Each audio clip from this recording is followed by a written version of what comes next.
Perfect. Can you all share my screen? I see my screen now. Yeah, if I see Yeah. it. Yes. Okay. Awesome. So, welcome to your Work Your Magic class on this beautiful Saturday in May where it's snowing in some places and we're all definitely inside. So I wanted to just share with you guys some of the best practices as to how you guys can incorporate your intuition into your daily life. For me, it's been quite a journey. I was not psychic for most of my life. I didn't believe that it was something that I had. And actually, I wasn't even really interested in psychic. I had only had one reading prior to actually going into psychic school, and that reading was done by the teacher that I ended up learning from a year. For a year, I studied with the medium in 2016. So I really entered into psychic stuff as like a trial by fire. I was brought to my knees in January of 2015 after a really rough breakup. I had built a six-figure business as a real estate agent after I pulled that out of the recession somehow. And I thought that that was all that I wanted, was to have my own business and to have money and a boyfriend. And it just all sort of crumbled beneath me. And I really asked myself, like, what do I really want out of life? And at that time, I was anxious, I was depressed, I was on a number of prescription medications, sort of just holding myself together. I had digestive issues. I was going to every doctor between Boston and Manhattan, and no one could really figure out what was wrong with me. And my belief now is that what was wrong with me was nothing. I just wasn't listening to my intuition. I had no spiritual connection. And frankly, I didn't know how to love myself. I just was really built into like achieving the externals. And that's how I got here. So I quit my job in real estate. I took about 3 months in my Brooklyn studio in where was I living? Crown Heights. And I sort of typed into Google these exact words: books that can change your life. And what populated to the top of the list was Oprah's book list. And I just like put my ego aside and I was like, I don't care if it's cheesy, I like need help. So I ordered tons of books on spirituality, a lot on nutrition and how to detox the body, because I really wanted to just feel healthy. I was very swollen. I was, already looking old at the age of 30, and I just like didn't feel connected to myself. So I ordered like 30 books off of Amazon, and I took the whole year to sort of detox my body and meditate, exercise, and pay attention to my intuition. And after that year, I really had what I would call a spiritual awakening. I started, I had always had prophetic dreams, but by the end of 2015, I had gotten off all of my medication and I really started to have these premonitions in the daytime.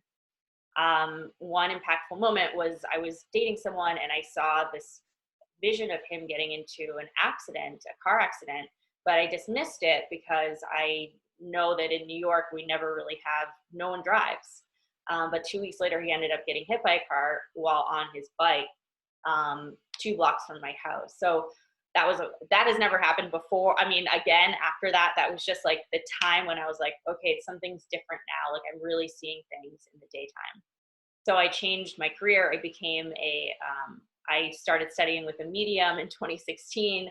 And really all of this was happening with me sort of kicking and screaming, being dragged behind the thing. Like I didn't really want to be a psychic. I wanted to be normal. I just wanted to have a regular life. I was raised by two very highly functioning, highly dysfunctional people. And I was just like, my only dream was to get free and like have a normal life, basically. So I felt like I was pushed out the door. And so now what I do as an intuitive coach is help women guide them through that process and really tap into their own unique source. I personally have been through every diet available on the market. I have done everything everyone has ever told me to do to try to achieve success and happiness. And it just never worked for me. And sometimes I was sicker than when I started. So now what I do is rely on my own intuition, my intuitive messages, and I like have a daily practice to sort of figure out what my body and mind want me to do, what my inner guidance is, in order to move forward and make decisions. And so that is the gift that I hope to offer to you, to be able to incorporate some of these daily practices into your life. And I did a little channeling yesterday to download what the guides and ancestors want you guys to know. And so these are very simple and basic slides, but I'm going to give you guys a chance to do a meditation with me, and then I'm going to do a couple mini readings at the end of this so you get a sense of what it's like. So my belief system is that our intuition is completely natural. We're all born with intuition. Our bodies are made to intuit and channel, and that we are all innately given the gift of being able to be sensitive to energy in the world. I think as babies, we're all energetically sensitive, and we're really the only species on Earth that's told to dumb down our intuition and our ability to be sensitive. So I think over time, we become less and less sensitive because we're conditioned by parents, by society, and we're told to rely on logic and sort of deny these messages that are constantly coming to us. So with that, we become governed by the auspices of our mind. We are taught to use logic and reason to make decisions because intuition can be unreliable. And then the energy of other people, the energy of trying to people please and fit into society often makes us numb. And so I believe that currently in our society, the patriarchy really is set up for us to have some level of addiction to whatever is outside of us. And that doesn't have to look like traditional addiction. It can just look like believing that something outside of you is going to fix you. And I think we've been under that impression for thousands of years. So part of this is just reconnecting to the power that was given to us at birth. You know, our ability to connect with spirits, plants, animals, you know, the energy of our ancestors, the energy of our, you know, spirit guides that are connected to us from birth. That is something that most native tribes that live in, you know, Africa and South America continue to do because they don't rely on the news. They rely on their connection to this energetic source that is constantly living and breathing around them. So what is psychic information? And how do you know when you're receiving it? So for most of my life, I would receive information in my dreams. And it was just a weird thing in my family where I would like have a dream that, you know, someone was pregnant. And then it would turn out that this person was actually pregnant the next day. So a lot of us receive information through our dreams. But how to tell the difference between what is psychic information versus just your imagination or a regular thought is that it will interrupt your thoughts. So psychic information, you'll be having a normal train of thought, like I'm walking to Target, I'm gonna go buy those candles, I'm feeling good. And then the idea of calling one of your friends will drop in and interrupt that thought. And usually it'll be tied with a feeling. You'll feel a little buzzy or hot or like, that's calling at my attention. And now I really feel like I should call her. That's psychic information. And sometimes maybe some of you have had the experience of like you're walking down the street and you're thinking about something else entirely, using your executive functioning to sort of navigate the day. But then a thought of your friend will drop in and then you'll turn the corner and that friend will be right there, right? That's psychic information sort of entering in your energetic field. It's like their presence has an echo to your energy field and it will start to resonate to you and come in and the information will sort of trickle down through your energetic field. So if you're ever curious, like, when am I receiving psychic information? It's when your thoughts are interrupted by something. And that's if you're in your waking life and you're just feeling like, that's interesting, I should pay attention to that. 95% of psychic information is symbolic. So you might receive something that feels like maybe you have an image appear to you that is an apple, and you have to think about, like, what does this apple make me feel like? What is the memory associated with it? What's the feeling associated with it? And through the feeling, what feeling and memory it gives you, therein lies the message, if that makes sense. So the way I would describe it, people often ask me, like, oh, well, what about if I'm in a meeting and we're like ideating and we're brainstorming? I would say most of brainstorming comes from a logical train of thought. You're prompted by something like, okay, we're going to create this building, and each new idea is like originating from the original thought or idea, right? So there's a logical train of thought. It's psychic if you start to feel like, oh, creative inspiration that really has nothing to do with what you're currently thinking of, if that makes sense. And sometimes creatives will channel because that's what they're attuned to, is creative solution. And that's also channeling. Some of you may have someone in the office who's like just so good at figuring out the problem. Like Chloe, I know that's your superpower. So that I would also consider channeling information through your intuition. So that's how you're not just imagining it. But if you ever need confirmation, like, oh, is what I'm receiving psychic information, or is it just regular information? You can always ask for confirmation. I think this is the most underestimated tool that we can all be using. And when I started to use it, I realized, like, it's that simple. It always is that simple. I'll just say, like, throw it out to the universe. Hey, I just received this. I want to be able to use this information. Show me a sign. And if it's yes or no, I'll be walking down the street and I'll say, if it's a yes, show me a frog. If it's a no, show me a bird. Something that's like very clear and obvious. And you're co-creating that information with your guides or your higher self. And so, or I'll say, send me a message through a book passage that confirms this information that you just gave me. And then I'll just walk to my bookshelf. I'll sort of scan over and then pull a book off and like open it to a random page. And whatever the message is in there is what I needed to hear.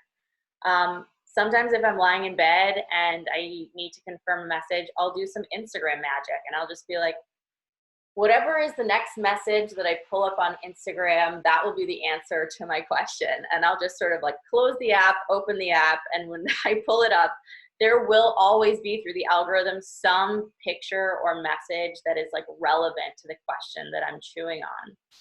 So I want you guys to try that this week. I have Spotify magic, I have Instagram magic. I have, pull a book off the shelf, or just like ask for a sign from my guides, like yes or no, is it this or that? I've had some pretty incredible experiences with this, and I bring it down to like very basic decisions. It doesn't have to be like, should I move to South America? I'm thinking about Buenos Aires right now, but should I move to South America or should I stay in New York? Sometimes I'm just like, I can't figure out whether or not to buy my dog's medicine. Should I buy it now or should I wait? And I did this once 2 months ago, and I was like, all right, I'm just going to make this really hard and crazy. If I shouldn't buy it, I'm going to walk into someone else named Megan. And if I should buy it, then I'm going to see like an umbrella on the street. And lo and behold, I'm like coming out of the subway, and I run, and then I release the information after I put it out there, right? I just don't like obsess over it. Come out of the subway, cross the street, and there is a friend named Megan, who I literally had just met 2 weeks prior, but she just like happened to be there. Why? I don't know, but I didn't buy my dog's medicine that day because I got the sign. So, all information is available to you at all times. And for me, confusion ruled my life, and the thought that like life was happening at me was just like what it was. And when I started learning psychic information, I learned like I do not have to walk in confusion. if I'm confused, usually it's because I don't want to know what the real answer is. But all information is always accessible to me and you, and it's always just at the tip of a question.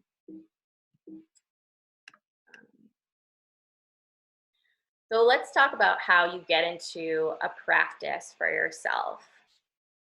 Because it didn't just like fall out of the sky for me. I did a lot of work to sort of attune myself to the point where I felt that I really, had the hang of it or got the knack for it. And the first thing that my teacher told me, by the way, is this like over the slide or can you guys see the slide fully? We can see. You can see? Thank you. The first thing my psych teacher taught me to do was meditate. And he made it mandatory that we had to meditate for 20 minutes in the morning before our feet hit the floor. That's because when you are transitioning from sleep to waking cycles, your mind is in a theta state. And so it's the perfect time to go into meditation and even receive messages for yourself. So what I did for about 2 years was wake up in the morning, meditate for 20 minutes, and then I would journal out freehand 3 pages, which is a practice from the Artist's Way. The reason for that is because when your mind is clear and relaxed, you're much more open to receiving information. And there are a million scientific studies now that show the benefits for meditation on the brain in terms of reducing stress, anxiety, but really the power of meditation, I think, is being able to connect with your own intuition. So as it goes for spirit guides and angels, typically they shouldn't contact you during your meditation. That's really your time to get out of your mind and drop into the body and really start to feel into your own energy fields. But sometimes I'll use my meditation constructively and just write out a question at the top of my notebook, meditate for 20 minutes. And then when I come out of meditation, I will write freehand 3 pages and just see if the information comes through for me. That was an incredible accelerator to having, a deeper connection with my own inner knowing. Pen to paper is direct access to your subconscious mind anyway. So you can always journal if you need a straight answer from your mind, from your soul. You can't really lie to yourself if you're writing something down. So if you just need something quickly and you're like, I'm not ready to ask my guides for signs walking down the street, that sounds totally whack. Just like pull out a pen and paper and write the question at the top of the page and just like write out your honest answer.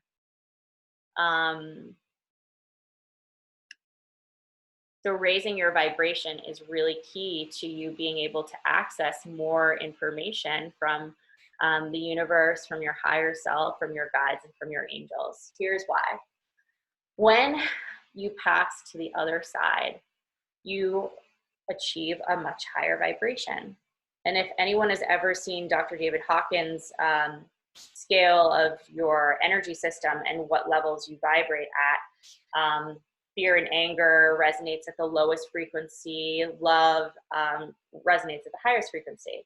In the spiritual realm, they are all energetically resonating at the frequency of love, which is something that I've experienced in my own channeling. When I'm with a really good medium, you can really tap into that energy field.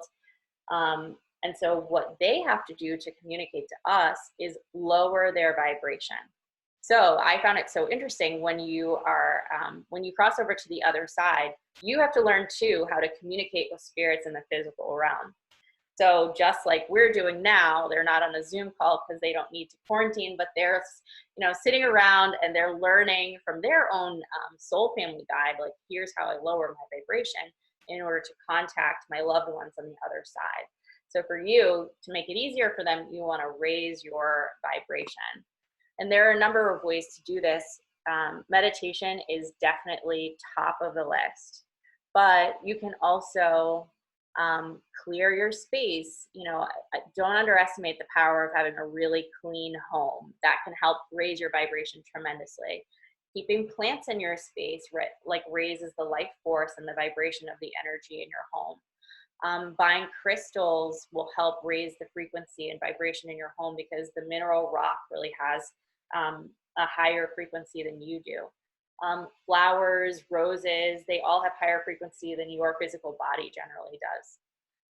And when you are entering into your meditation, just set the intention to raise your frequency to the energy of love. So the practice I channeled for you guys, which we can do together, is going to be just dropping into a meditative state where you focus on an image or a memory where you really remember feeling that love, and using that to help you amplify your frequency for the day, and then to receive messages for yourself. I want to make sure that I get all the things. How are we doing so far? Everybody give me a thumbs up. I'm talking. Yes, good. Everybody's with me. Cool. Awesome. Yeah, meditation is the primer. Your spirit guides and angels shouldn't contact you during meditation. The power of simply asking for what you need. Yes, listening to high vibe music. So for me, I channeled this information by listening to Native American flutes. For you, it might be shamanic drums, or it could be binaural beats, which help sort of relax the mind and get you out of that like typical train of thought. And it will stimulate both sides of the brain, so you really are like in a relaxed state of mind. Oh, and the biggest one for me was eliminating neurotoxins from my diet. So one of the main things I did was stopped having fluoride anywhere in my household. So I have a really serious water tap. I think it costs $90. I filter most of my water. I don't use fluoride in my toothpaste. And I used iodine for about 6 months to decalcify my pineal gland. Your pineal gland is your is a gland in the brain, and it's essentially your connection to spirit. It allows you to know the information that's happening out in the universe. And I thought that was a bunch of malarkey until I did it, and I really started feeling like, whoa, I know way more than I did before. Things are happening, synchronicities are happening. So I would do some research on that for yourself. I'm not a doctor. I'm just telling you what I did and sharing my journey. Also reducing inflammation in the body. So eliminating things like processed foods, sugars, alcohol, wheat, dairy, things that generally cause inflammation, generally tends to help me feel more clear. Your gut actually is the major highway of information for your intuition. So through your gut, you're receiving 90% of the serotonin that goes to your brain. It's communicating all information from your external environment directly to your brain. So just not feeling inflamed is a really great way to feel a deeper connection to your the mechanisms of intuition as it works in your body. Also detoxing heavy metals, and being out in nature, as it shows for this girl sitting out at this beautiful picnic. Let's see what's next on this slideshow. Never underestimate the power of a relaxed mind. Relax, tune in, and be open to receive. Particularly now during this full moon, the practices I always do are Epsom salt baths. This really relaxes the nervous system. And after an Epsom salt bath, if I really need a message, I'll sit in meditation, listening to drums for a half hour, and just like allow my mind to get free so that I can receive information, and then I'll journal. I think that we all sort of overcomplicate what psychic information is. When I sat in my first psychic class, I thought, there's no way I have this gift. This is crazy. And then I learned that it was really just a language that was already happening every day. And all I needed to do was like learn how to use it, if that makes sense. So it's all about the relaxed mind. The relaxed mind allows the subconscious to open. And frankly, your entire body is just a reflection of what's happening in your subconscious mind. as is your entire reality. So if you're able to sort of relax and open, you're better able to receive messages for yourself. The four main clair senses. So there are many clair senses. I will share all of them with you, but the main ones are clairvoyance, claircognizance, clairsentience, and clairaudience. And some of you may already identify with some of these. And so clairvoyance is the gift of sight. And this is funny, I think it really ties to like what your learning style is, but people who are clairvoyant will say in conversation, you know, I really see you going to college in the fall. Or they'll say like, I really see that you're like, you know, becoming your best self.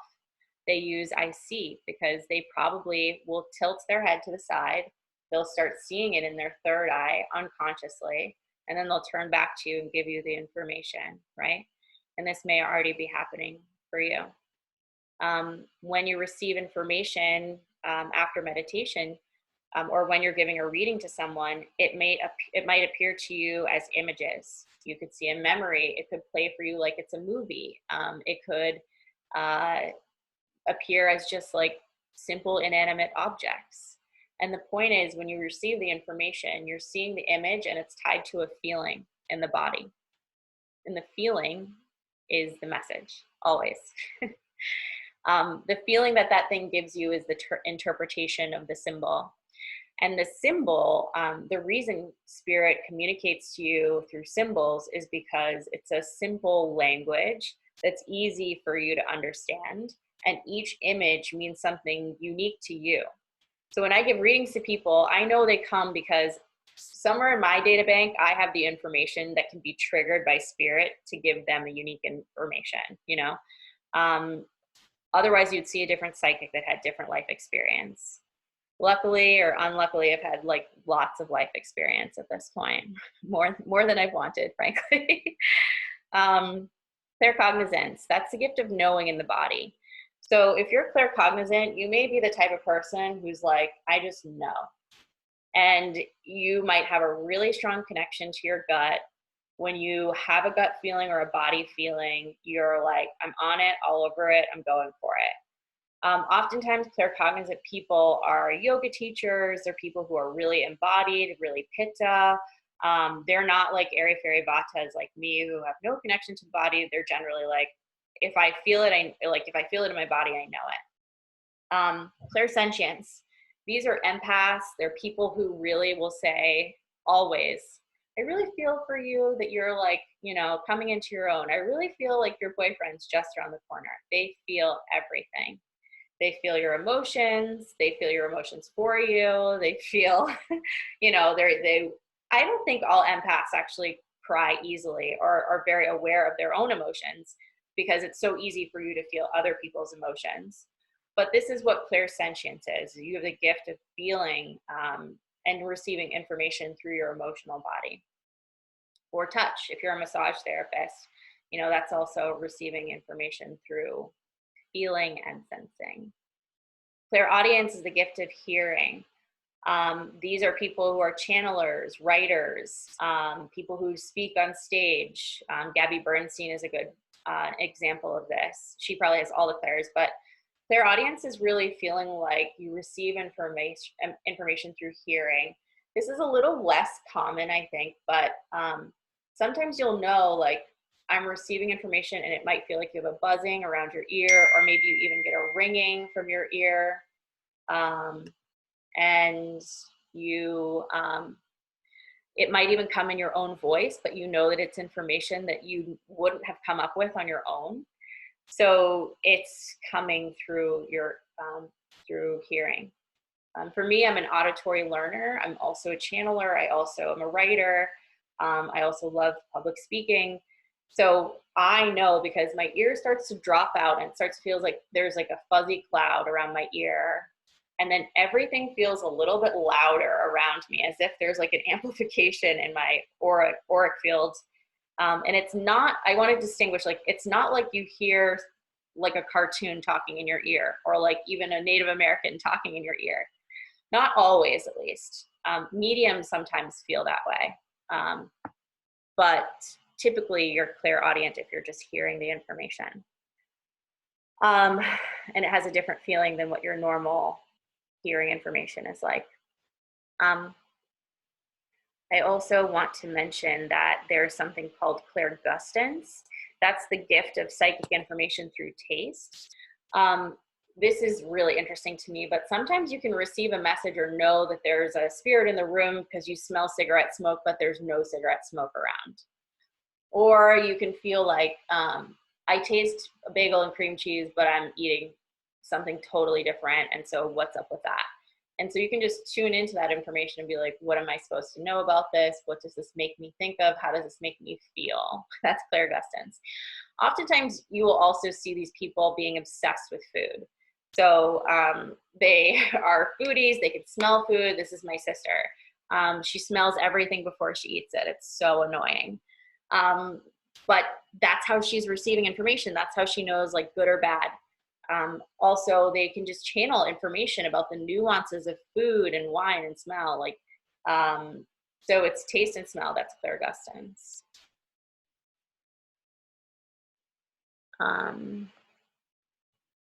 Cool. Oops. So I want to know from a few of you if you felt, based on the information I've given you, like you've received a psychic message. And I want you to tune into what it felt like. Did you feel like, if I knew how to turn this off, y'all, I would totally do it. Sorry. What were the circumstances? Did you feel differently? Was it after meditation? Was it during journaling? And if anyone wants to volunteer to raise their hand to share one of their psychic experiences with the group, okay, we have a winner. Go ahead. I'm trying to expand it more so I can see your name again. Me? Yes, you. Go ahead. Okay. Mine came through a dream about 10 years ago. I had this horrible dream that my grandfather, who I had no reason to think of otherwise, we hadn't talked, I wasn't going to see him, whatever, was in the hospital, and that he then died. And I woke up crying. Yeah. And that morning, my mom came into the living room where I had moved, and she said, I got a lot of calls from your grandpa last night, and he was in the hospital, and that day he passed away. Yeah. And he wasn't sick at all. Yeah. So did you know before you got the call that you were receiving intuitive information? Did it feel different? Yeah, it really did. It felt totally different than other dreams. Did it feel like the dream was more vivid, like you were living in it? Describe. It was highly emotional. And it woke me up. It like jolted me out of sleep, whereas usually a bad dream doesn't necessarily. And I even had to change rooms. Now that I think about it, I was in my bedroom and I got up and I left and moved to the couch. I couldn't even like be in this space anymore. Yeah. Yeah, so that's interesting. That same thing happened to me when my grandfather passed away. Really? And it felt like, well, I guess I wasn't asleep. It felt like the wind blew into the room and I had this immediate knowing like, oh, my grandfather just passed away. And then I got the call the next day. Wow. So that's beautiful. Thank you for sharing. Is there anyone else here that wants to share? Perfect. I'm unmuting you. I'm sorry, your names are too small for me to see. But go here, brunette here down in the bottom right corner. Unmute yourself. Oops. Yep, Sophia, thank you. Oh, hi, thank you. I had a coworker whose sister was pregnant and they didn't want to reveal the gender. And I was traveling out of town one day. I didn't go to work for a few days and I had a dream as well where my coworker entered a room and there was all these women and they were passing around a baby and the baby was a girl. And I was like, okay, I think the baby A was born and I think it's a girl. And I was like, how do I tell my coworker this? Like, I don't even know if this is weird, like, you know? And so the next day I saw her and I was like, I have something interesting to tell you, but like, you can take it with a grain of salt. And she's like, what? I was like, I think you're niece. I mean, I think you're gonna have a niece, and she's gonna be born soon." And she's like, "Oh, no one knows. No, I'm not really sure." And then she told me a few days later, she's like, "I have 3 sisters, and it's a girl." So when she entered the room, they were passing around the baby, and it was a girl. And I was like, "That's so fun." I love that. Yeah. So I'm glad these are the first 2 examples, because babies and the elderly can communicate with us so easily. They're like, especially if they've just passed away, they're really close to their earth body still. So it's easy for them to get information to you.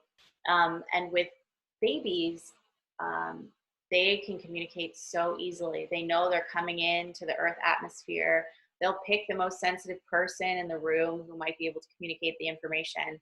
And I've given a lot of baby names to friends, because I don't know, they'll come to me in my dream and be like, "Hey, they got it wrong. This is not what my name is supposed to be. I don't want to be named like Albert. Please contact." Sometimes it'll come through in the shower. Like, I tend to get information when I'm around water.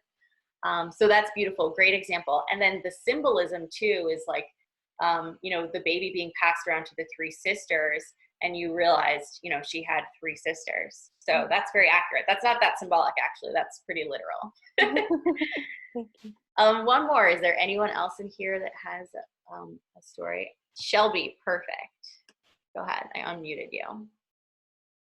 Hi. So I had like a medical thing happen where I suddenly lost vision in my left eye, because of like an autoimmune thing. And then all of a sudden I got hit with this desire and like need to leave my job and start a business. And it happened really suddenly. And I got the idea in my head, and I hadn't written anything in like years. I always said that I wasn't a writer. And then I went to my computer and I just wrote out like 30 pages of a business plan that I did, and I don't know where it came from. You're a monster. It's scary. That's why I'm here. Like, and I'm doing it now. Yes. I quit my job. Yeah, Shelby is an amazing personal trainer. And we also used to work together. Yeah, back when we were not living our truths. Exactly. And yeah, so what you're describing is a body knowing, and you are a personal trainer, so it totally makes sense. You get information through the physical body.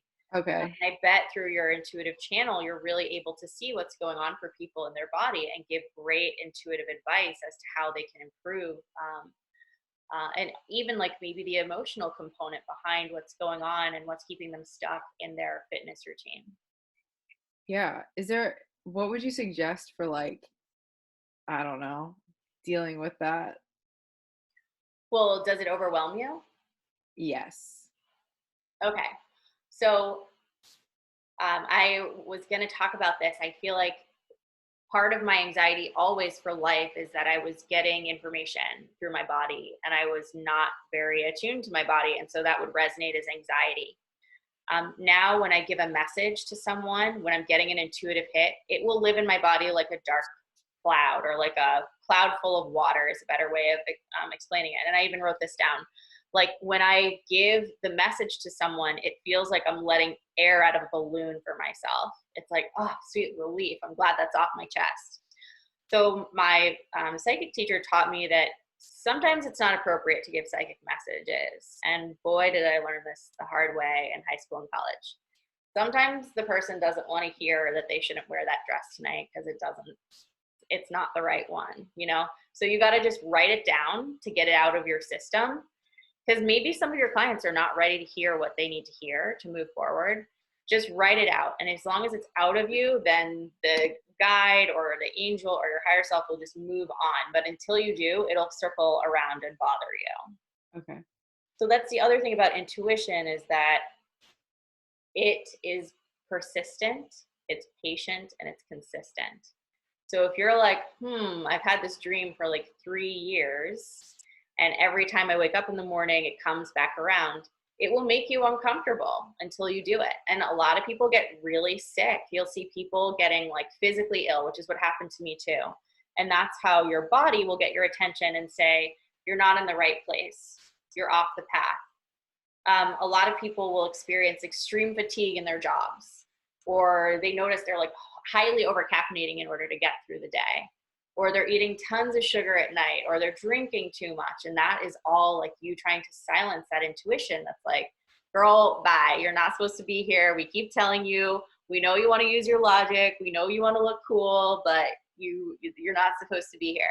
And don't wait till they throw a brick, because that's when you get fired, or that's when, which has happened to me several times, or that's when you like, you know, you get broken up with, or that's when you know, any of the things that you guys all probably know, which relates to throwing a brick. All right. Why is this blinking? Cool. Let's move on to the next slide. Thank you everyone for sharing.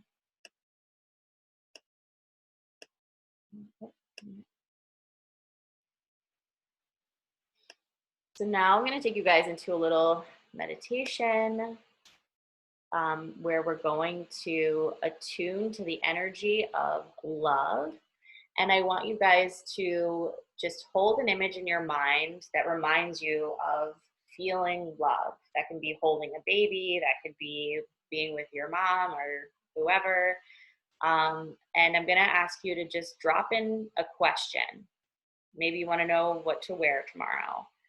But some kind of question you want an intuitive answer to. And as we expand our energy field, I want you to just be open to receiving the answer to that question. How does that sound? Yes, give it a thumbs up, everyone. Cool.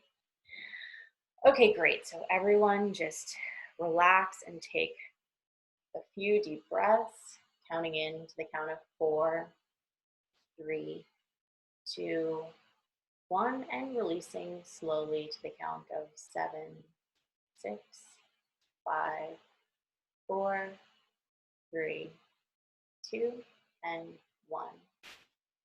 Breathing into the count of 4, 3, 2, and 1. Holding at the very top. And set an intention and pose the question. And releasing to the count of 7, 6, 5, 4, 3, 2, and 1. And breathing into the count of 4, 3, 2, 1. Hold at the very top again. And releasing to the count of 7, 6, 5, 4, 3, 2, and 1. I now want you to imagine that your feet are planted on the cold, green earth. Imagining your toes in the grass, seated, rooted. And I want you to envision roots growing from your legs just straight down into the earth. Seeing these roots penetrate the first earth layer, growing into the ground, reaching down towards the earth's core, moving past the second earth layer, layer of rock, sinking even deeper into the ground and feeling rooted and connected to the earth's energy. I'm just taking a minute to feel how that feels. Sometimes I'll feel an anchor, as if my body is swaying, then I'll just pop into place and feel myself rooted and connected.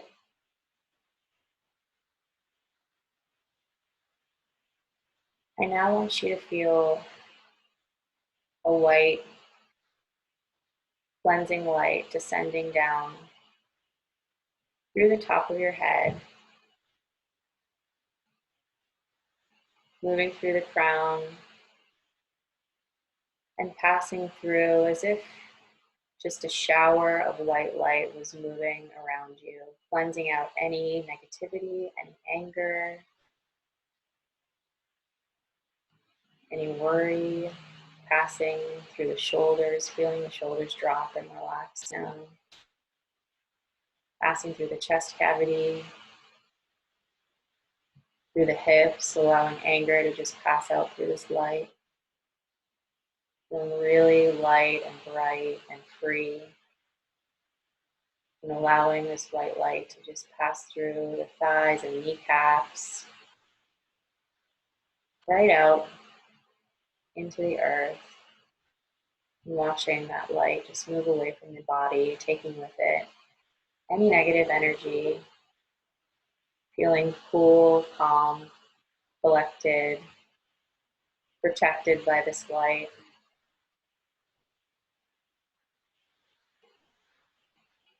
I now want you to hold this image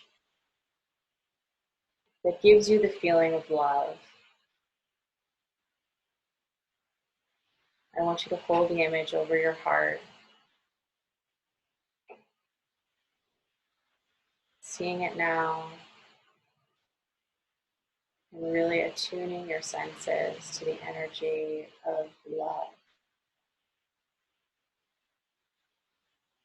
Maybe there's a color associated with this image.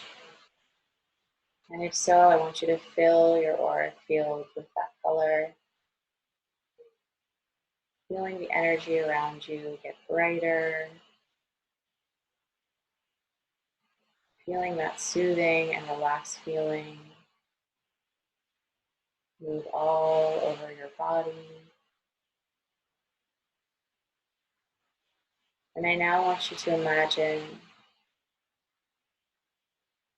that this image has created a ball of white light around you that feels like the sensation of love.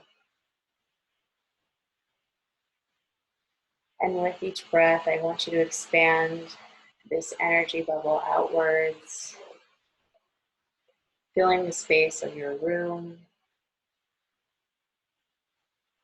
expanding it outwards beyond your house or your apartment, seeing this ball of light grow wider and brighter,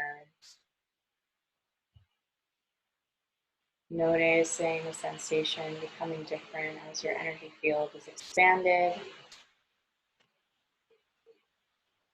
allowing this bright light to move beyond your home, outside of your town. And as you breathe, just hold this energetic space.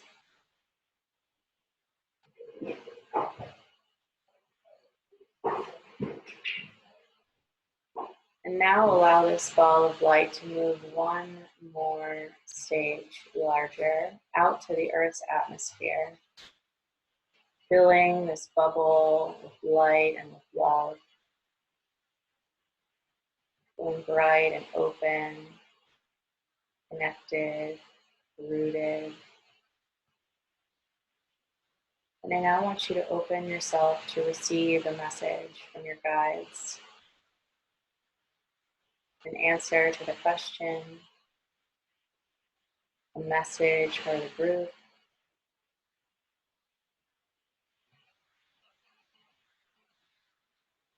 The message could come in the form of a symbol. You could hear something. You could know it in your body. Feeling totally safe to receive.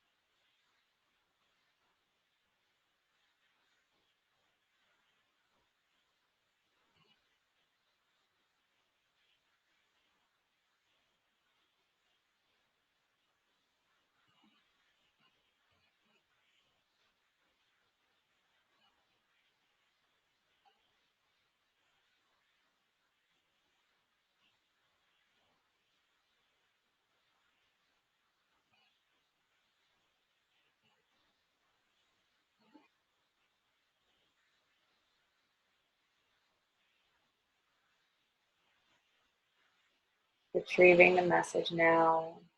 I want you to set the intention that if you didn't receive anything, allow your guide to communicate that message to you at any time throughout the day, through a book, through your own writing or journaling, through a video or an article that you're guided to read. Allow the information to come through in any way. And with that, I want you to begin to retract the outer layer of your aura, feeling it withdraw from the Earth's outer layer, feeling the feeling of drawing your energy in closer, seeing it come back into your town, feeling it draw closer to you as it comes to the outer layer of your apartment, drawing it even closer now so that you just feel this warm, fuzzy feeling around the body. Still open to receive messages, but not quite as open as you were before. And as we come back into the room together, I want you to remember that message clearly.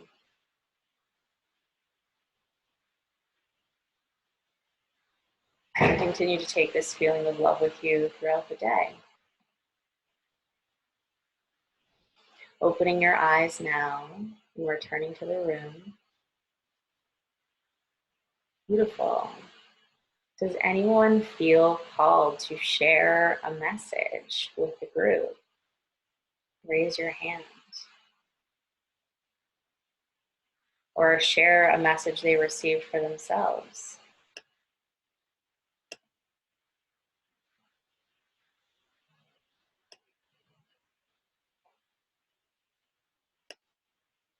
Don't be shy. If no one feels called to share a message, I will move on to the next one. Oh, Sorry. I heard I shall not be moved. And I was contemplating like a situation that I'm in and that I have a meeting about next week. And I just wanted to have a little bit more clarity on it. And I just heard I shall not be moved. So, and I got all these messages and I just wrote them all down. So thank you. good. Yeah, and if you guys need time to journal, go ahead and do that. Sorry, will you say your name quickly? Because It was Keely. Oh, Keely, hey. Hi. Anyone else feel called to share their message with the group? Yeah, I'll share mine. Okay, sure. I've been in an artistic kind of funk for the past few days, and I actually saw images of the things that I could do next, which is like amazing. Awesome. Yeah. So that's clairvoyance. Yeah, it's cool. And a lot of artists have that gift of clairsight, and that's how they channel their artwork. I will give you guys 1 minute if you want to pull out a notebook and sort of record whatever you got. And let me just grab my computer for one.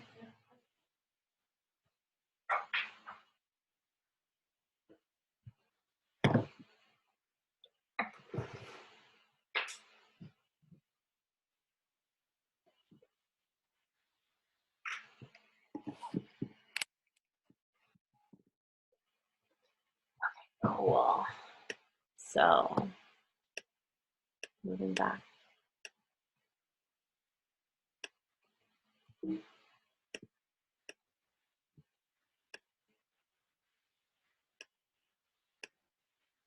Where are we at here?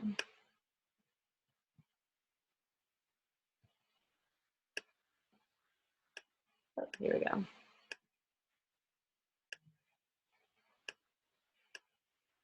Work with me here.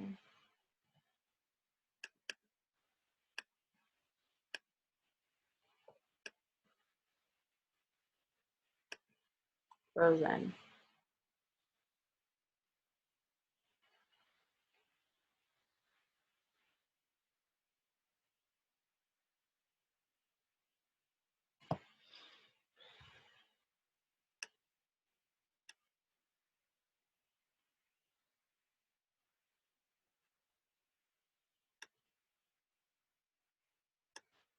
And we're back. What happened to the presentation though? All right, we'll just give it a second to repopulate. How does everyone feel after that meditation? Good, give me a thumbs up. Nice. I hope you're able to use that method to be able to access your own messages. And if you can do that for like 15, 20 minutes, you'll really start to raise your vibration on a regular basis. And for me, I started to realize that I couldn't do things that I was doing before. Like, it didn't resonate for me to keep taking drugs. It didn't resonate for me to keep eating meat for a while, and now I've gone back. But a lot of things changed when I started meditating with the energy of love behind me. So let's see if this presentation wants to work with us. I wanted to give you one other exercise that you guys can use to try. Maybe I'll take this. Okay, here we go. Which is something called psychometrizing. So you can practice this with a friend. And what you'll do is take an object from a friend. It can be a piece of jewelry. It can be their iPhone, but it has to be owned originally by them. It can't be a vintage piece of jewelry because that will have the energy of the original owner. And what you can do is hold that piece of jewelry in your hand and tune into the energy of it and see what information you get. And in that way, you can do a reading for a friend. It's great to practice this just to see if you're accurate or not in a safe place where you feel like it doesn't matter if you're right or wrong. That's the most important thing. And to getting back to trusting yourself is you got to just go with the information that you get.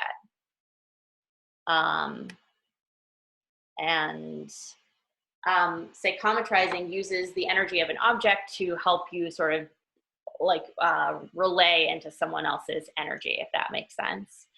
And the point is to just keep practicing, and whatever information you get, it's not wrong. Oftentimes we think, it might be just my imagination, but usually it's not. Usually it's the information you're supposed to be giving to the person. And when you give a message to someone, you want to use the information you get and translate it into actually a message. So a lot of times we'll see something like, oh, I see a cat. Well, that doesn't mean anything to me. What's the feeling that the cat gives you? And the feeling that it gives you has the message, if that makes sense. Thank you for bearing with me. The last thing I wanted to say is that our body's intelligence is vast, and it carries information from all lifetimes, past, present, and future. So, something I do in my practice with my one-on-one coaching clients is help them tap into past life energy. And it all exists in our subconscious mind, but if we allow our bodies to relax, we allow our subconscious mind to open, and we can really access any lifetime and information from that lifetime.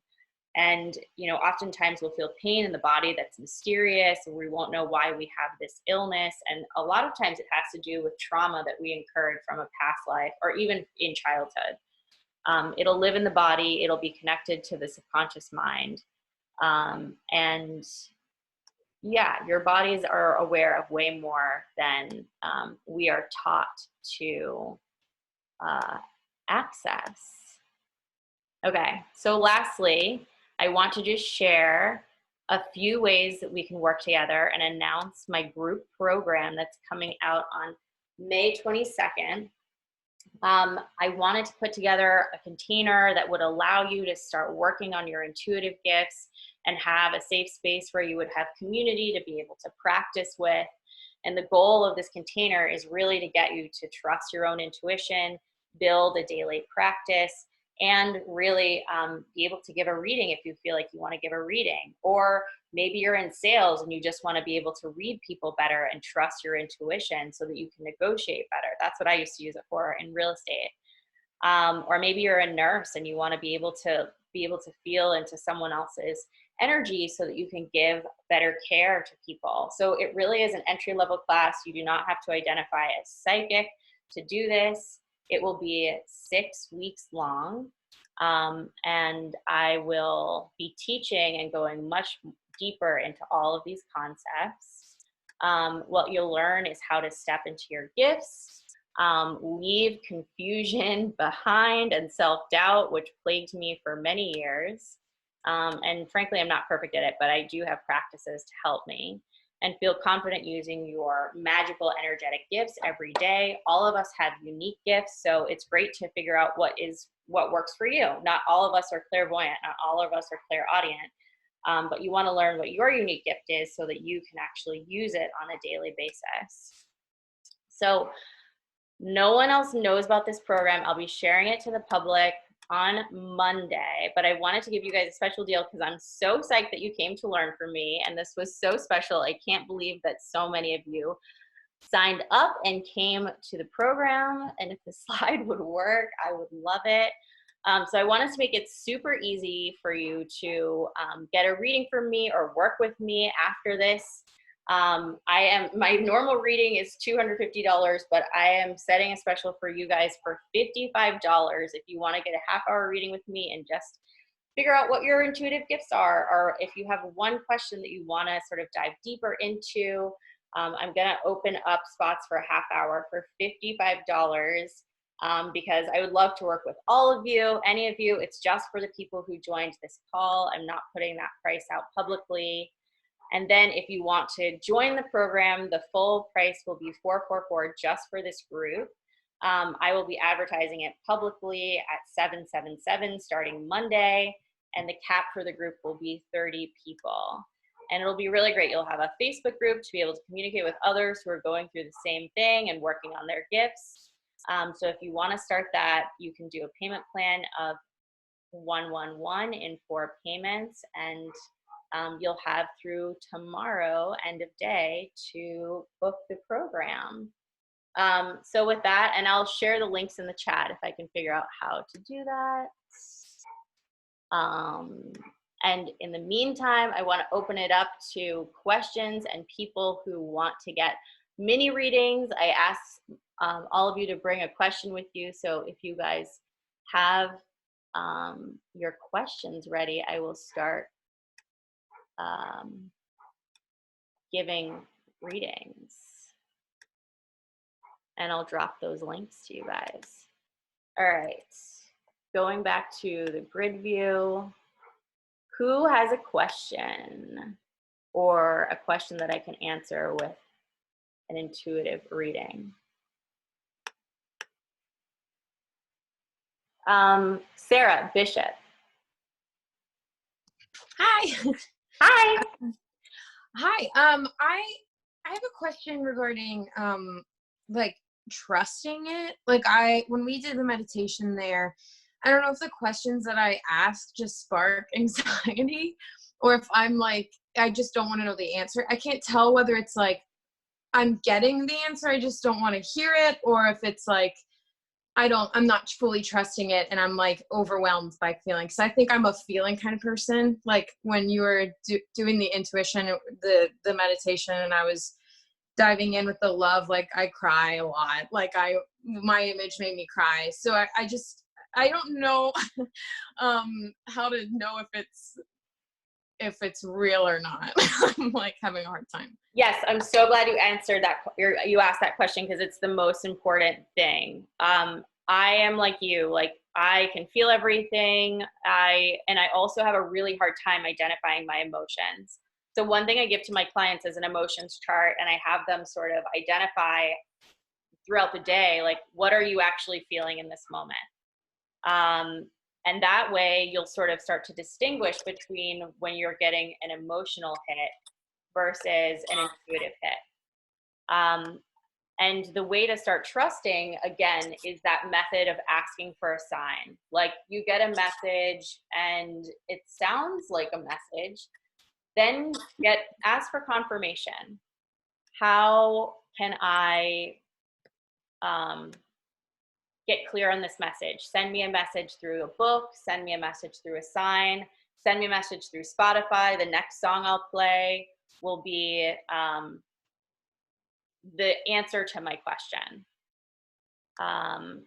And so does that resonate for you? Yeah, I mean, I ended up doing that. So when we did the meditation and I, you were kind of like, well, let it go. But I was like, okay, well, if it's one, then this, if it's two, then this, simple. I used tiger and lizard. That's what I picked. You use tiger and lizard? Yeah, show me a tiger if it's one, and show me a lizard if it's two. Not quite sure how that's gonna come out, but we'll see. And did you get an image? Not yet. I wanted to like see one because in my brain I got a lizard, but then I was like, I don't know if I'm just anxious about this because before I was thinking about it, and then the first thing felt fine before I joined this, and now this other thing, I'm just all confused. So I'm just like, no, show me like a tiger, like on the TV or in my parents' house. Or Perfect. something. Yeah, that's what you should do. Allow it to come to you through your external reality. Okay. You guys, pause 1 minute. My dog is barking like crazy outside. I just need to let him inside. Stay put.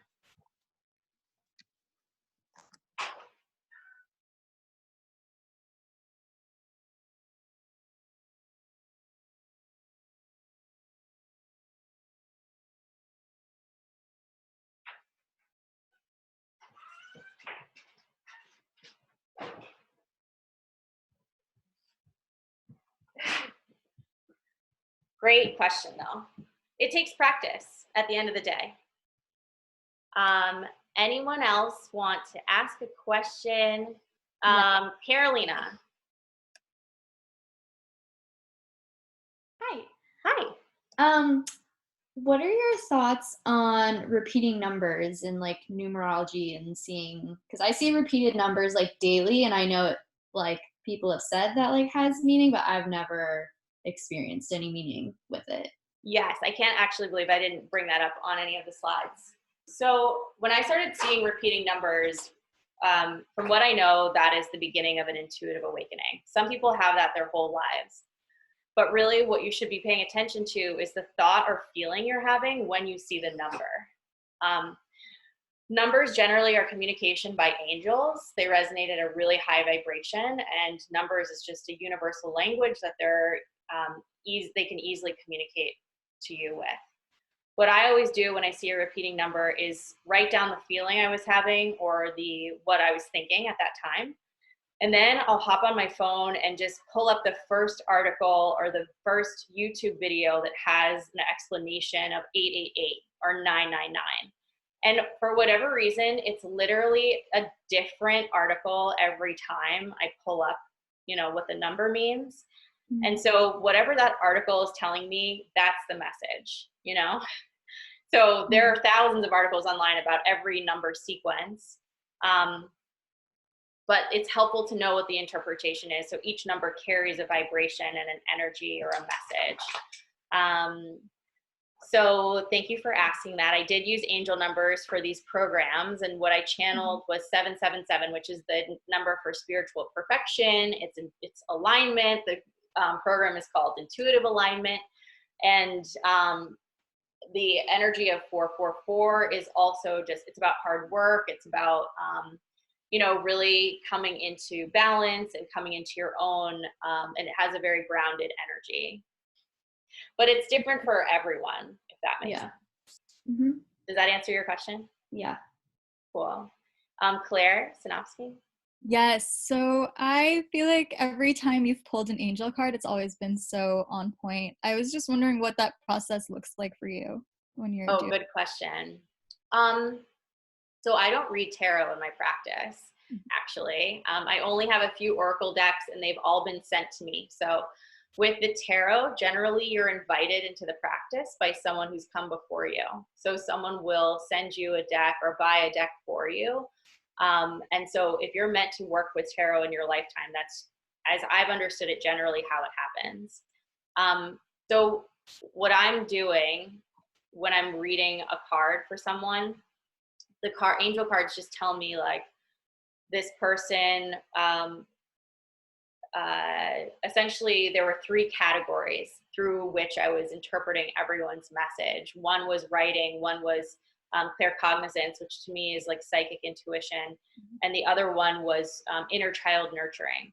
So everyone's reading was filtered through that lens. And I just look at your picture and I look at the card and I sort of synthesize like what you might be going through at the time. And it really comes through as either a feeling or a picture for me. So at this point, I practiced for a year with a medium. Like I'm pretty good at seeing someone's picture and knowing right away what's going on with them. I also do a lot of phone readings. So like picking up information off voice is like quite easy for me, but I've had a lot of practice. So if you're going to do this for someone, I would start by using the Oracle deck without using the book. So my teacher taught me a purest way of doing intuitive readings, and he hates the tarot because he thinks it stunts your intuition. I don't hate the tarot, but I do think that it's the pictures are meant to stimulate your own intuition. So you should just look at the picture that you pull and say, like, based on this and based on what you told me, I'm feeling or seeing, or I know in my body that you know, are moving, or whatever it is the information is.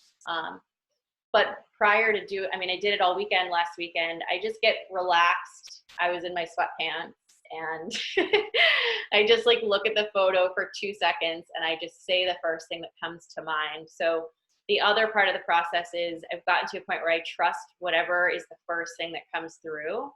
I don't block it. And sometimes it's right. It's never 100% right. And I have to like be okay with that. You know what I mean? Cool. That's really Okay. Lydia. Hi. Hi. So I have extremely vivid dreams almost like every night, but sometimes they're a little bit different where they're like very emotional. Like I'll wake up and like feel like I'm very connected to that dream. Like it will like kind of shake me a little bit. And so I tried to like start writing them down. However, I'm not really sure how to process them. Like they're always so bizarre that I don't really understand like the messages through them. And I feel like I have messages in them somewhere because they're just so like vivid. I don't know. It's just, yeah. So I just wanted to ask you if you had any ideas for how to process those things. If you have any dreams that are really big. I know that you mentioned about like your grandfather. Yeah. So, great question. I'm so glad you asked this. I keep a dream journal, or at least at the beginning when I started working with my intuition, every morning I would write down, as I mentioned, exactly what I got out of my dreams. Now, sometimes I know that I'm an auditory learner, so I will hop on voice memo if I wake up at 3 a.m. and I just had a really intense dream, and I'll like say it to myself. Like, this is what happened, because catching it in the moment as soon as you wake up is the best way to get all of the information. Yes. And just like when you receive an intuitive message, the best way to get the whole picture is to either write it down or say it out loud, because once you say it and acknowledge it, more information comes through. So it might seem like super confusing because most dreams are symbolic, or they're like a combination of the literal and symbolic, right? So there's that. And then there's something called dreammoods.com. I'll put it in the chat.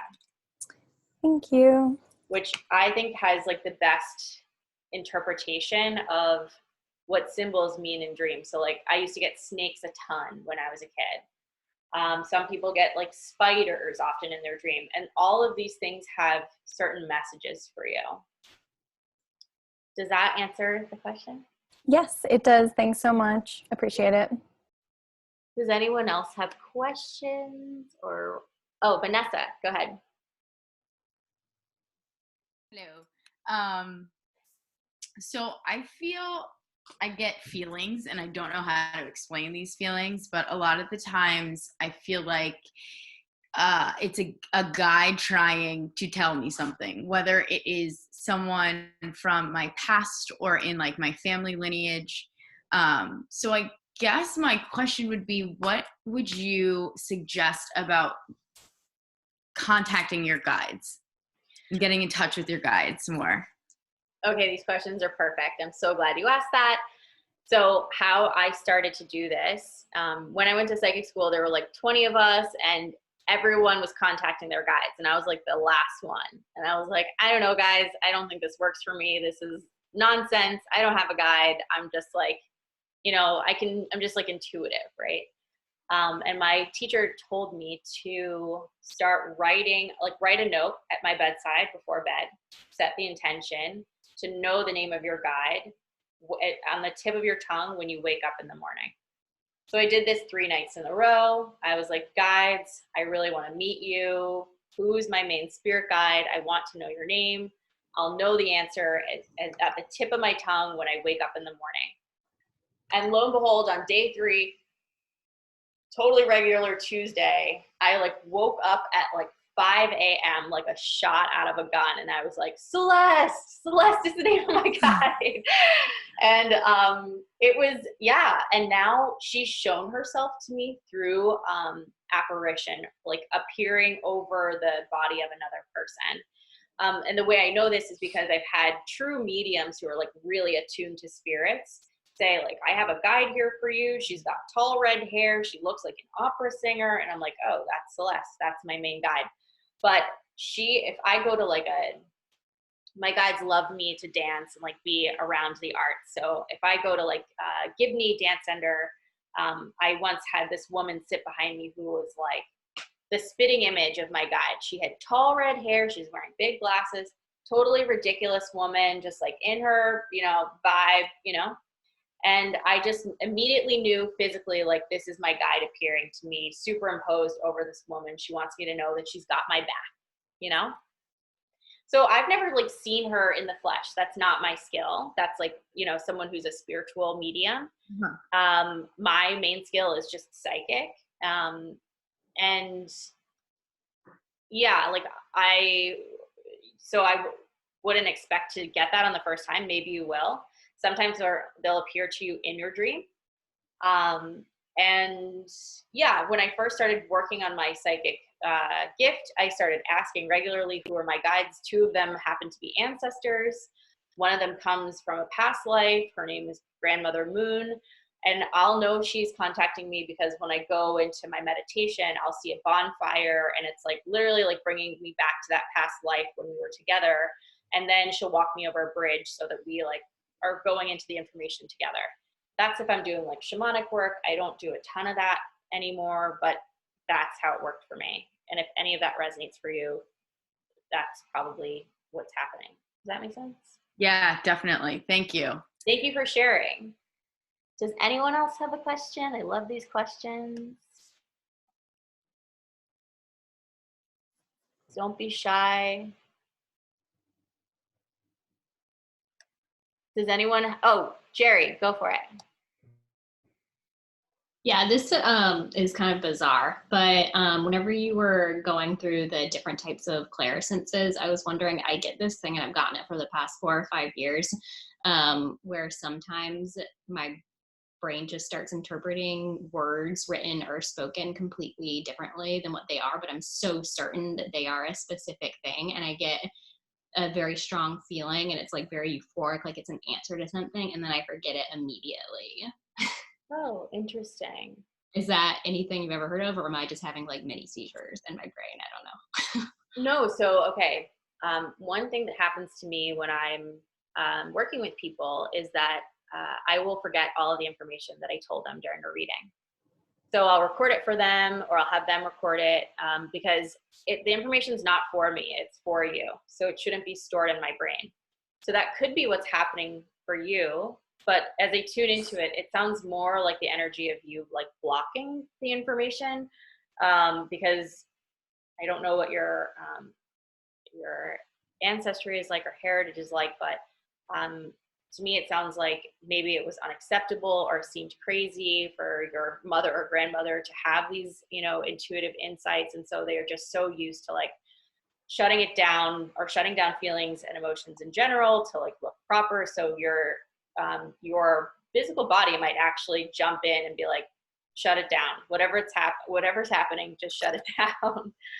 So as you're feeling that buzzy feeling, open up your voice memo and just like start saying what it is, mentally acknowledge that you're receiving the message. Sometimes that's enough. Like what our guides want us to do is be like, ooh, I saw that number. I saw it and I got the message. And when you acknowledge it, they'll start throwing way more information at you. Just watch the floodgates open. They'll be like, oh God, she's listening. Here we go. It's a party. And they'll just start opening the faucets and all of this like information will start coming through. Awesome. Okay. Thank you. Yeah. Any other questions? And don't feel shy. If you guys brought a question that you wanted me to do a little reading on, I'm totally happy to do that.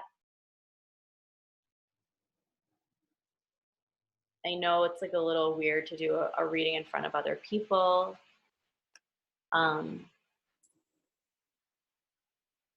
Yes, Claire, go for it. So, okay, I have a question because I can come up with a question. I was like hoping, but I didn't really know. I'm always more just interested in general feedback and kind of can I ask for general feedback or is For that? sure.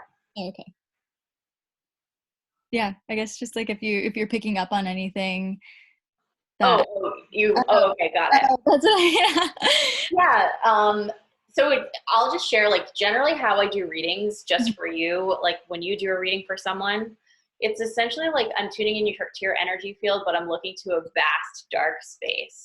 So I have people give me a question because that is like essentially a marker in the dark where I'm like, okay, this is the direction we're going in.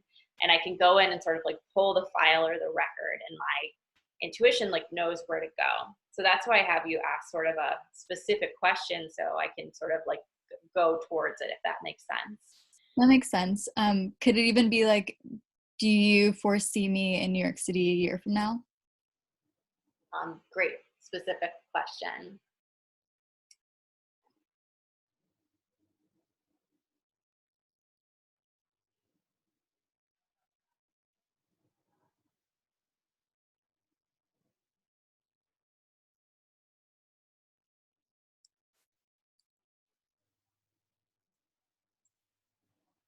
So they show me like a field of yellow flowers as if it's like on a tilt, and I'm like watching you walk through this field. And actually this to me indicates that there might be like I don't know if you're moving into fragrances or like another job opportunity where you'll be able to move into like this clean fragrance industry. And I see like a waterfall coming behind it. So that to me means like really thinking about like sustainability and environment would be a great direction for you to head in. And I do see this coming in New York, and I kind of see like the Soho area, like near to where the wing is right now. So I think you will be staying in New York. I kind of think you'll take a brief hiatus outside of New York and maybe pick up this job in like late July, early August. And I think this is a really nice shift for you to be more aligned in like the beauty industry. And I don't know why I see like fragrance as being an entryway for you to sort of get on track for that career path. Does that resonate for you? Yeah, I'm like freaking out because I just started a clean beauty brand. So I'm like launching in like a couple of weeks. So that's crazy. And then a guy that I've just been seeing and talking to lives in Soho. So that's like just hearing all of that. I'm like, double whammy. Double whammy. Oh my God. And I'm, yeah, very amazing. And there's a part of France that I'm from that I'll be going to that actually has like sloping hills of yellow flowers, like yellow and white flowers. So when you said, what is happening? Really cool to watch you. Yeah, thanks. Yeah, I have thought it was the weirdest, freakiest thing for a long time, but thank you. Does anyone else have a question they want me to? Okay, here we go. Now people aren't shy. Sarah, go ahead. Me? Yeah, Sarah. Uh-huh. Okay. All right. I have a bunch of questions. I'll pick one. Okay. So I'm an actor. So your card readings are really spot on. I struggle with knowing what to focus on, especially right now. I think for a long time I like gave a lot of my energy away to other people. So I've been working really hard to regain a sense of self and authenticity. Mm-hmm. I guess I'm wondering, I feel this like weird sense of ease coming out of this time. I'm just like wondering is there any particular direction I'm supposed to point myself in? I mean, I'm feeling more aligned and more led. But I feel like, I mean, I do the TBM stuff too. So there's been like a lot of shit coming up, and I guess I'm kind of, I don't know. Does that help? I don't know. It's not really a question. Yeah. What direction do you want to go in? Yeah, that's helpful.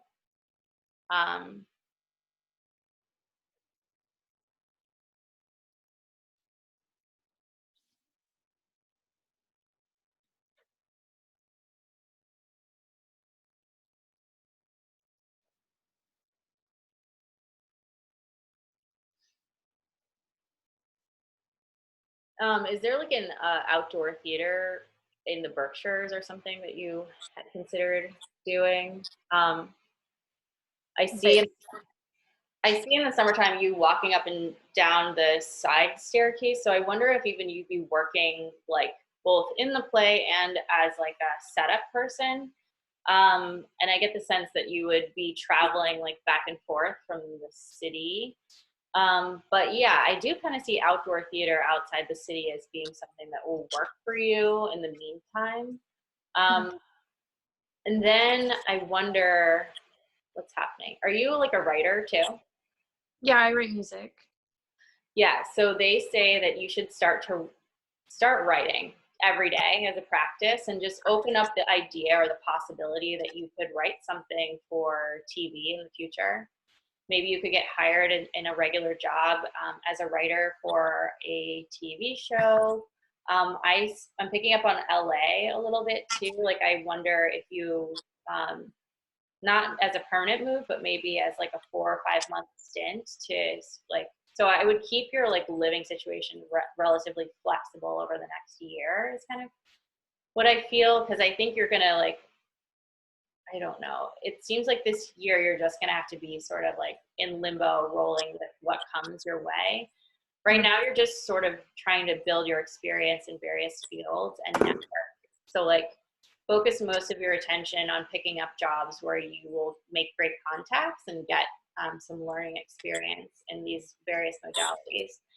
But don't, I think you're pigeonholing yourself in looking at your career in terms of it having to look one way. Like you don't necessarily have to become like a famous Broadway actor, you know, or like, I think you're someone who can be, you work well in having a flexible career where sometimes you're writing for a show, sometimes you're in a theater, like in a play on stage, sometimes you're doing TV commercials sort of thing. Like you're very flexible. Does that make sense? Yeah. Yeah, so like let go of what you think it should look like and do more of like a flow thing. Does that resonate? Yeah. Okay, sweet. So let me know how the Berkshires are. I love going to the Berkshires. Lydia, go for it. Hello again. Hi. Hi. I have been trying to connect with a career in like the environmental kind of sustainability space, which is super different from what I'm in now. Right now I'm in beauty. So I just wanted to see if there's anything I should be doing right now to connect with that. Okay, so sustainability and beauty. Oh, well, I'm coming from beauty. So you're trying to go into more. You want to transition to sustainability. Okay, thank you for clarifying.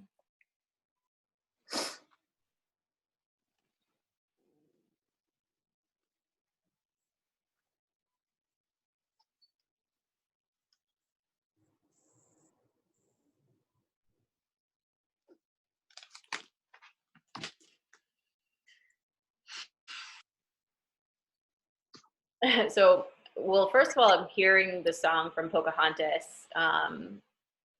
So that gives me the vibe that like you have some Native American energy happening behind you.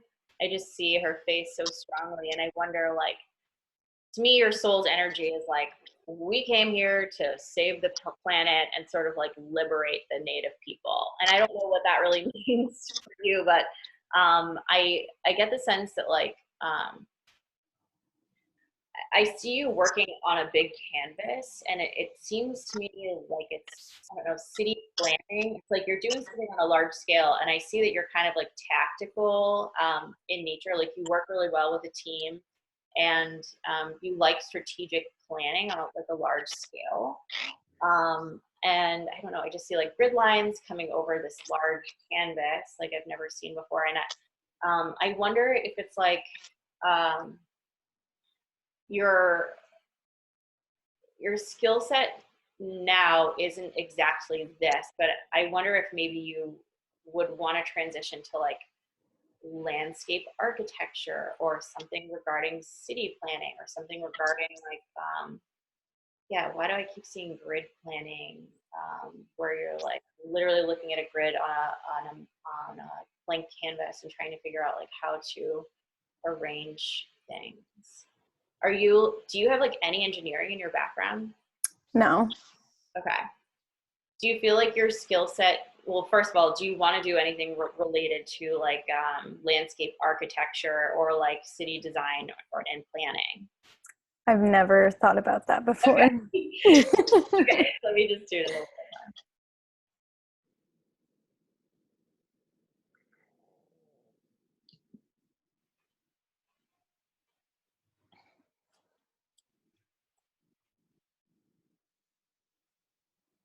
Yeah, they keep showing, I mean, to me, like really you have a fundamental skill that looks like artistry. And I see you being really good at just like putting even things on canvas, and like maybe you need to get your ideas out on a whiteboard before you make a decision. But I kind of see you going back to Pratt to like pick up a new skill set so that you can combine sort of like your art background with how it'll like overlay on sustainability.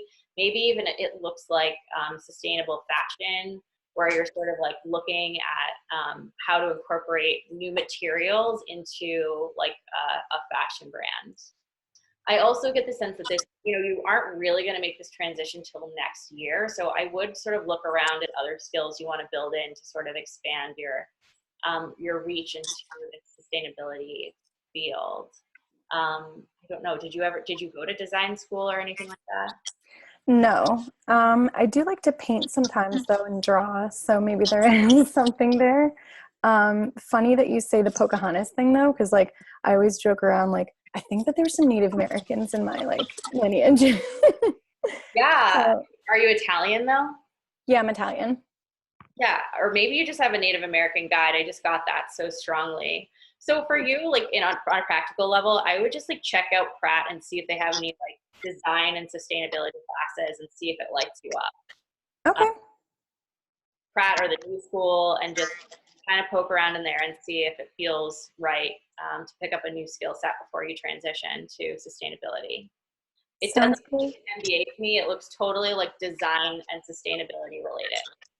Interesting. Thank you so much. Totally. Does anyone else have a question?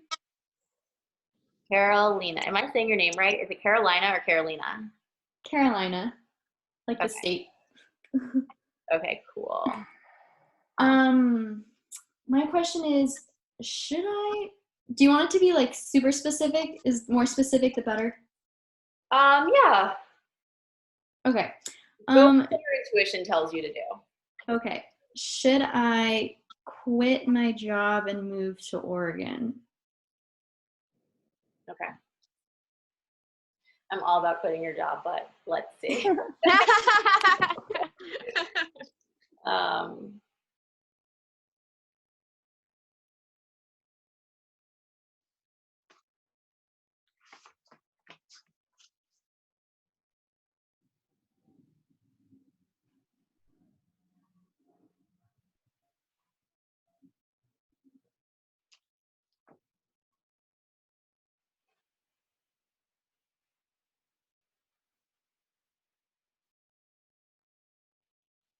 Well, so the first thing I get is that your emotional and spiritual body are already like quite on the move.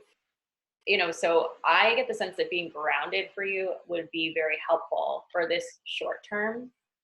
And that might mean keeping your job for now. I see you walking through a farmer's market. I see some like wax candles and flowers. I don't know if that's like a business you're thinking of starting, or if that is just like something that you love to do. This to me seems to be kind of like Beacon, New York, rather than Oregon. I do feel like at some point you'll go to Oregon, but it feels like May of next year. And I think that's because you need like 2 feet on the ground for like a hot minute.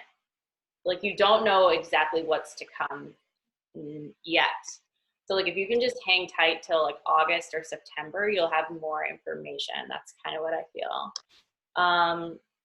And I mean, you can quit your job. You can just wait tables all summer. Like you don't have to keep this job, but I think staying in New York is what you should do for a while longer is what I get the sense of. And if you feel called to go upstate to Beacon over the summer, I just think you'll have opportunities there. Maybe even like,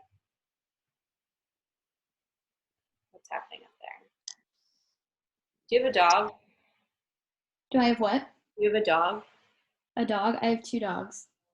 that live with you? Yeah. Oh, okay. Yeah, so I just think your dog is saying like, can we get the hell out of here? So I would say if you can travel up to Beacon on a regular basis over the summer, that would make your lifestyle more palatable.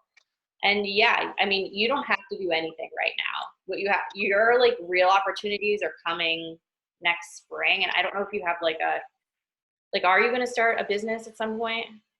I have no idea about anything anymore. But also, is Beacon in New York? Because Yeah. I'm in LA right now. Oh, you're in LA? Oh, interesting. LA. Well, maybe that's just my reference point. I just saw like you going to farmer's market and it seemed like it was like in the Northeast hemisphere. I want to move back to New York. Yeah. I Okay. was in New York. Okay.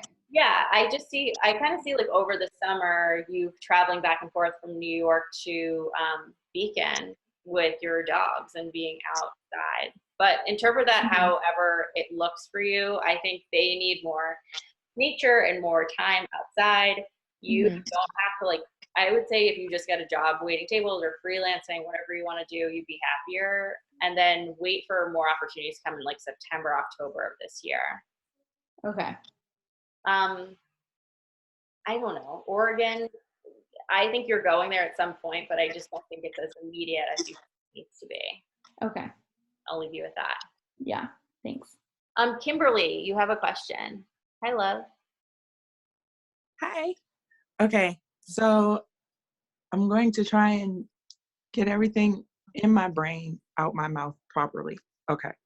So recently I had a friend of mine who passed away, and after after I learned of his passing, I felt like I was kind of hearing him, but I was so overwhelmed with emotion that I think I shut down. And so I kind of missed. I was like, I don't know if this is me exaggerating, the fact that he's gone, or if this is actually him coming to me. And that's happened more than once. I lost another friend probably like a year or so ago at this point. And I feel like as soon as like I found out of his passing, I felt like, okay, he's talking to me. That's one part. And I want you to, I don't know if you have any like clarity on that point, or if that's ever happened to you. And then I have a question. So I don't know if you want me to ask my question now or. Okay, hold the question until after. Okay. Can I have the name of the person who crossed over? Ty. Ty.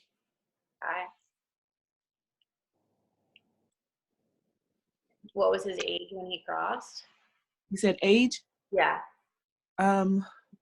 47. Okay. Like it just happened. Okay. I'm sorry. That's okay. Mm-hmm.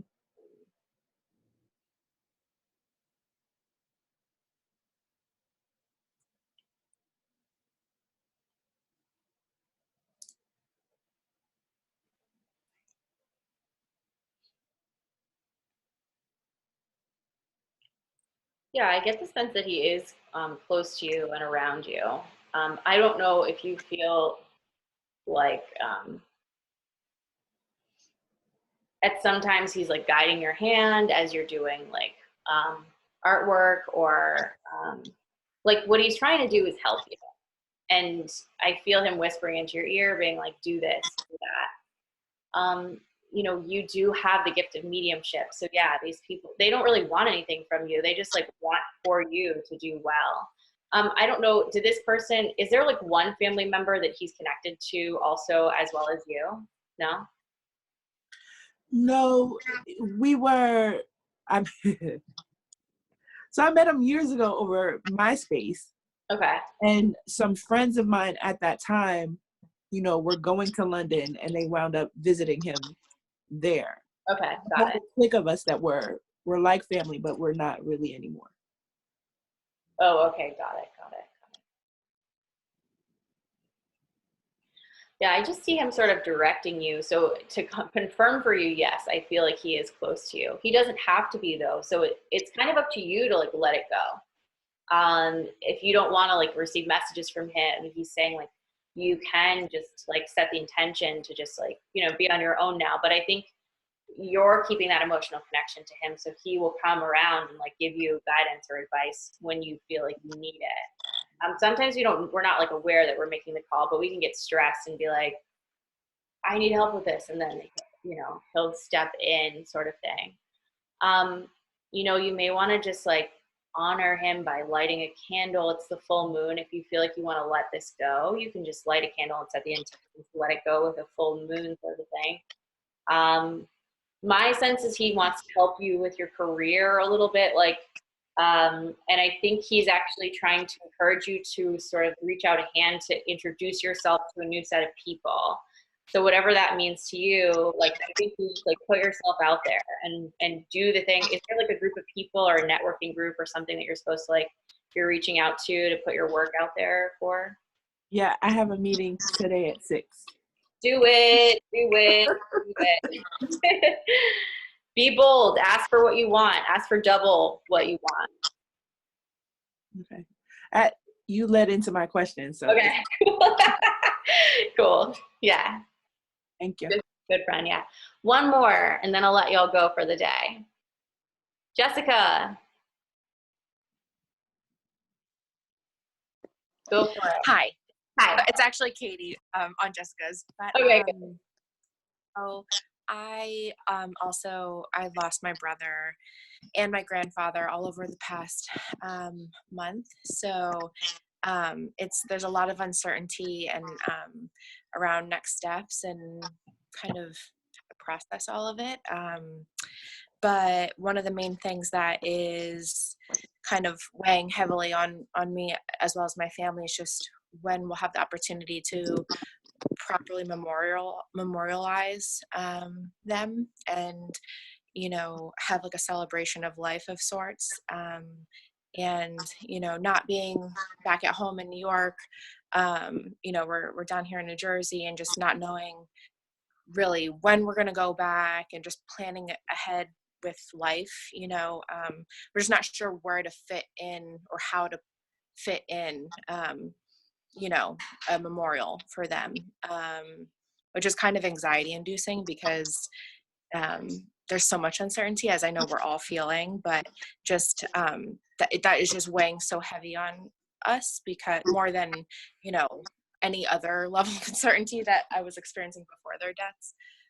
So I guess my question is just, do you have a sense of when the memorials will be or should be?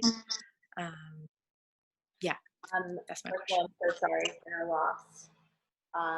Thank you. It's very painful.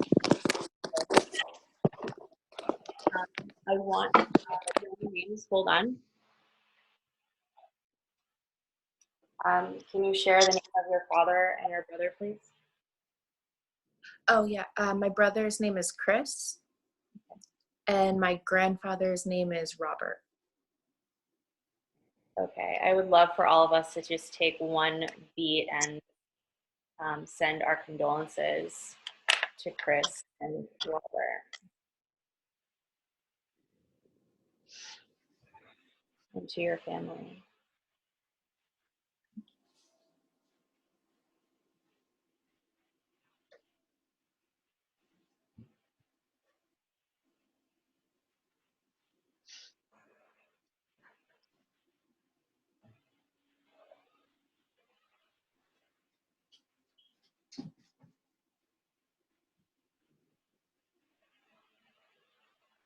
I don't know if this means anything to you, but what I'm being shown is the ceiling of a church. It sort of looks like Da Vinci. I'm not remembering what the name of this Italian church is, but where Da Vinci has painted the entire ceiling with angels. And, you know, the energy behind this is really just the love of your brother and grandfather, you know, watching down over you and really sending their compassion to you during this time when you're like, everyone's going through it, but it's particularly hard on you guys. And just feeling into that energy of love that they're wanting me to give to you through and knowing that what's important right now is your safety and your you know, your time to grieve and heal. It's not a memorial for them. You know, they're kind of saying they're fine, and trying to be close to you in any way that they can. And so, you know, keep their pictures by your bed so that you can receive messages from them. I'm really glad you came today so that you can attune yourself to receiving messages from them, you know, as they really safely cross over. You know, my sense is that you'll have more information on this by the end of May. I'm getting like May 28th is when you'll sort of have the directions and like, you know, what's possible for you guys to move forward. I don't know, I see like meeting with lawyers even happening around that date. I don't know if this is like a will process, but in terms of a procession, to me that looks like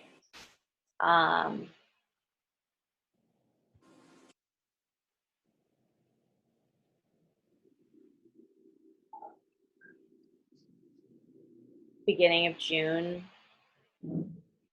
first week of June, potentially. You know, the real message is to not focus on that. It's to be present, you know, with remembering them the way that they would want to be remembered. You know, and having this time to be, you know, I don't know if there are movies of them that you're able to watch right now. I just get the sense that that would be really healing. They'll intuitively guide you to the ones that will make you laugh, that will help you remember them in a way that's, you know, that's joyful, as opposed to focusing on the pain of the moment. And I will pass to you some people who are like really good spiritual mediums that can help you communicate with loved ones that cross over. In my experience, oftentimes there's a waiting period and you'll be intuitively guided, like, okay, I really do feel like now is the time to contact my loved one who's crossed over. Sometimes that's weeks, sometimes it's months, because they have to have time to sort of process on the other side before they're really ready to reach out. Does that make sense for you? Yes, I actually have already connected with a medium and had a really great experience there. But it was before my grandfather. It was after my brother died, and then my grandfather died 2 weeks after. But she actually kind of anticipated my grandfather's passing. But yeah. Apparently my brother is not yet, because of the way that he died, he hasn't yet crossed over, and so she said that he has to go through these classes, and that it'll be another like 9 or to 12 months of kind of being earthbound. Yeah, like I said, they have to learn to communicate with us too. Exactly. But opening yourself and leaving a picture by your bed. I have a picture of my grandfather in my kitchen that I just always, you know, I feel connected to him. So that's how I receive messages. Thank you for sharing, and I'm really sorry for your loss and sending condolences to your family. Thank you so much. I am going to close it with that. I kept you for 2 hours, which I didn't expect to do. I just want to say I'm so incredibly thankful. Thank you all for coming. Thank you all for opening yourself and admitting that you have psychic gifts. It took me years to admit to myself and admit to other people that I had this weird thing going on. I would love, love, love to give any of you a private reading. That's why I discounted it to $55 so that it would be accessible to everyone. And I would love, love, love to have you in my group program, which starts on the 22nd, where we'll be diving much deeper into all these concepts over 6 classes, and you'll get to practice with other people. And really on the other side of it, you should have a banging sense of self-trust. You could even give a reading if that's what you feel called to do, or use these gifts in your work life. The deposit for that is 111, and I dropped all the links in the comment box. I will also shoot you an email today so that you guys have the information. But I just want to extend my gratitude for you guys showing your beautiful faces here. My dog is complaining.